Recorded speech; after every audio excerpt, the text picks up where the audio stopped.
ಬೆಳಗಿನ ತಿಂಡೀಸ್ ಮತ್ತು ಸಂಜೆ ಸ್ನ್ಯಾಕ್ಸ್ ಅದ್ರ ಜೊತೆಗೆ ಸಂಜೆ ಏನಾದರೂ ಸಾಂಬಾರು ಮಾಡಿಲ್ಲಪ್ಪ ಅಂತ ಹೇಳಿದ್ರೆ ಏನಾದರೂ ಹೆಲ್ದಿಯಾಗಿ ತಿನ್ನಬೇಕು ಅನಿಸಿದ್ರೆ ಖಂಡಿತವಾಗ್ಲೂ ನೀವು ಈ ರೈಸ್ನ ಟ್ರೈ ಮಾಡ್ಬೋದು. ಎಸ್ಪೆಷಲಿ ಇದು ಬ್ಯಾಚುಲರ್ಸ್ಗೆ ಮತ್ತು ಯಾರೆಲ್ಲ ತುಂಬ ಟೈಮ್ ಕಮ್ಮಿ ಇರುತ್ತೆ ಅಂಥವ್ರಿಗೆ ತುಂಬಾ ಹೇಳಿ ಮಾಡಿಸಿದ ಅಡುಗೆ ಅಂತಲೇ ಹೇಳ್ಬೋದು.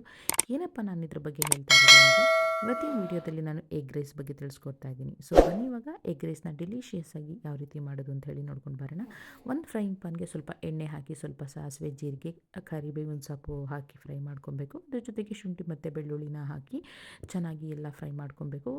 ಫ್ರೈ ಆದಮೇಲೆ ಸ್ವಲ್ಪ ಒಂದು 2 3 ಹಸಿರು ಮೆಣಸಿನ್ಕಾಯಿನ ಚಿಕ್ಕದಾಗಿ ಹೆಚ್ಕೊಂಡು ಚೆನ್ನಾಗಿ ಈ ರೀತಿ ಬಾಡಿಸ್ಕೊಬೇಕು. ಈ ರೀತಿ ಬಾಡಿಸ್ಕೊಂಡಾದ ನಂತರ 1 ಅಥವಾ 2 ಈರುಳ್ಳಿನ ಸಣ್ಣದಾಗಿ ಸ್ಲೈಸ್ ಮಾಡಿ ಹೆಚ್ಕೊಂಡು ಚೆನ್ನಾಗಿ ಈ ರೀತಿ ಬಾಡಿಸ್ಕೊಬೇಕು. ಅದು ಗೋಲ್ಡನ್ ಬ್ರೌನ್ ಕಲರ್ ಬರೋವರೆಗೂ. ಗೋಲ್ಡನ್ ಬ್ರೌನ್ ಕಲರ್ ಬಂದು ಆದಮೇಲೆ ನಿಮ್ಮ ಹತ್ರ ಏನಾದರೂ ಹೆಚ್ಚಿಗೆ ವೆಜಿಟೇಬಲ್ಸ್ ಇತ್ತು ಅಂತ ಹೇಳಿದ್ರೆ ನಾನಿವತ್ತು ಸ್ಪ್ರಿಂಗ್ ಆನಿಯನ್ನ ಆ್ಯಡ್ ಮಾಡ್ತಾ ಇದ್ದೀನಿ. ನೀವಿತ್ತು ಅಂತ ಅಂದರೆ ಆ್ಯಡ್ ಮಾಡ್ಬೋದು ಅಥವಾ ನೀವು ಸ್ಕಿಪ್ ಮಾಡ್ಬೋದು. ಅದ್ರ ಜೊತೆಗೆ ನಾನು ಇದಕ್ಕೆ ಎಲೆಕೋಸನ್ನ ಕೂಡ ಆ್ಯಡ್ ಮಾಡ್ತಾ ಇದ್ದೀನಿ. ನೋಡಿ ಈ ರೀತಿ ಚಿಕ್ಕದಾಗಿ ಸಣ್ಣದಾಗಿ ಚಾಪ್ ಮಾಡಿಕೊಂಡು ನಾನು ಎಲೆಕೋಸನ್ನ ಆ್ಯಡ್ ಮಾಡ್ತಾ ಇರೋವಂಥದ್ದು.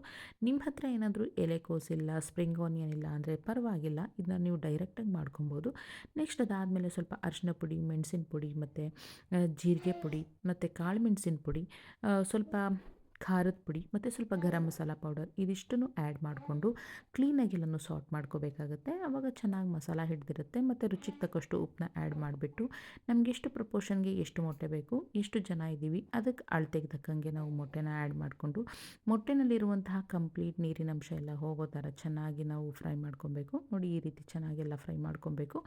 ಟೇಸ್ಟ್ನ ನೋಡಿಕೊಂಡು ರುಚಿಗೆ ತಕ್ಕಷ್ಟು ಉಪ್ಪನ್ನ ಆ್ಯಡ್ ಮಾಡ್ಕೊಂಡಿರಬೇಕು. ಆವಾಗ ನಮಗೆ ಈ ರೀತಿ ಮೊಟ್ಟೆ ಹುಳಿ ರೆಡಿ ಆಗುತ್ತೆ. ಅದರೊಳಗಡೆಗೆ ಬೇಯಿಸ್ಕೊಂಡಂತಹ ಅನ್ನ ಅಥವಾ ರಾತ್ರಿ ಅನ್ನ ಮಿಕ್ಕಿತ್ತು ಅಂತ ಹೇಳಿದ್ರೆ ಅದನ್ನ ನೀವು ಬೆಳಗ್ಗೆ ಈಸಿಯಾಗಿ ಈ ರೀತಿ ಎಗ್ ರೈಸ್ನ ಮಾಡ್ಕೊಂಡ್ಬಿಡ್ಬಹುದು. ತುಂಬಾ ಚೆನ್ನಾಗಿರುತ್ತೆ. ಸ್ವಲ್ಪ ಹುಡಿಯಾಗಿ ಅನ್ನ ಮಾಡ್ಕೊಂಡ್ರಂತೂ ಅದ್ಭುತವಾಗಿರುತ್ತೆ. ನಾವು ಮಾಡಿದ್ದಂತೂ ಟೇಸ್ಟ್ ತುಂಬಾ ಚೆನ್ನಾಗಿತ್ತು. ನೀವು ಒಂದ್ಸಲ ಟ್ರೈ ಮಾಡಿ ಹೇಗಿತ್ತು ಅಂತ ಕಮೆಂಟ್ ಮಾಡಿ. ನೆಕ್ಸ್ಟ್ ವಿಡಿಯೋದಲ್ಲಿ ಸಿಗೋಣ. ಅಲ್ಲಿವರೆಗೂ ನಮಸ್ಕಾರ.